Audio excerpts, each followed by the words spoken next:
साम्राज्य न्यूज, सामान्यांचा असामान्य आवाज। जिल्ह्याचे नवे जिल्हाधिकारी म्हणून कार्तिकेयन यांनी पदभार स्वीकारला। जिल्ह्याच्या विकासासाठी आता नवा जोम, नवी दिशा। नवे जिल्हाधिकारी कार्तिकेयन एस यांनी सोलापूरला प्रगतीपथावर नेण्यासाठी 100% वेळ आणि प्रामाणिक प्रयत्न करण्याची ठाम ग्वाही दिली आहे। पदभार स्वीकारल्यानंतर माध्यमांशी बोलताना कार्तिकेयन यांनी स्पष्ट शब्दांत सांगितलं, जिल्ह्याच्या सर्वांगीण विकासासाठी कोणतीही कसर ठेवली जाणार नाही। दरम्यान मावळते जिल्हाधिकारी कुमार आशीर्वाद यांची नागपूर येथे बदली झाली असून त्यांच्या जागी कार्तिकेयन यांची नियुक्ती करण्यात आली आहे। विशेष म्हणजे पदभार स्वीकारण्यापूर्वीच कार्तिकेयन यांनी पंढरपूर येथे जाऊन विठ्ठल रुक्मिणी यांचे दर्शन घेत आशीर्वाद घेतला। यानंतर त्यांनी अधिकृतपणे सोलापूर जिल्हाधिकारी पदाचा कार्यभार स्वीकारला। यावेळी जिल्हा प्रशासनातील वरिष्ठ अधिकाऱ्यांकडून त्यांचे जोरदार स्वागत करण्यात आले। सोलापूरच्या विकासाला आता वेग येणार का, याकडे सर्वांचं लक्ष लागलं आहे। सर्वप्रथम सर्व पत्रकार बांधवांना आणि आपला मार्फत सोलापूर रहिवासींना माझा नमस्कार। माझं नाव कार्तिकेयन आहे।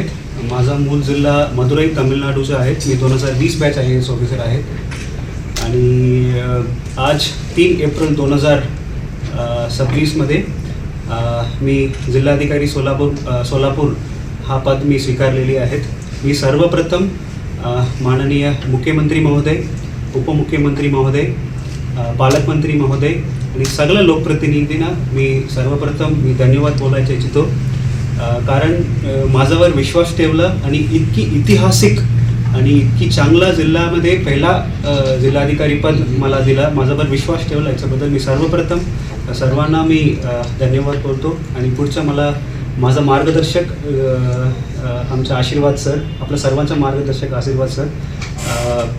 आता 2 दिवस सलग मी सरांच्या टचवर आहेत, काय जिल्ह्यामध्ये काय प्रायोरिटीज आहेत, काय प्रकल्प आहेत, आता काय आपल्याला नवीन सुरू करायचे, तो पूर्ण मी आता सरसोबत टचवर आहेत।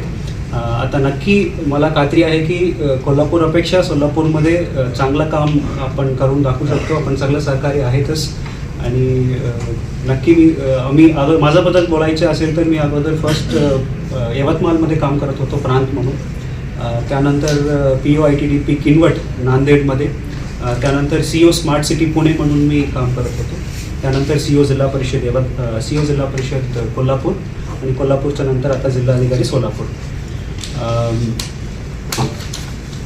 मी परत एकदा सर्व पत्रकार मित्रांना, कोल्हापूर रहिवासींना मी धन्यवाद बोलतो आणि पुढच्या 2-3 वर्ष माझा कालावधी राहील याच्यासाठी मी पूर्णपणे मी नक्की म्हणजे प्रामाणिकपणे पूर्णपणे आणि माझा 100% नाही, मी 1000% देऊन काम करायला मी इच्छुक आहे। थँक्यू।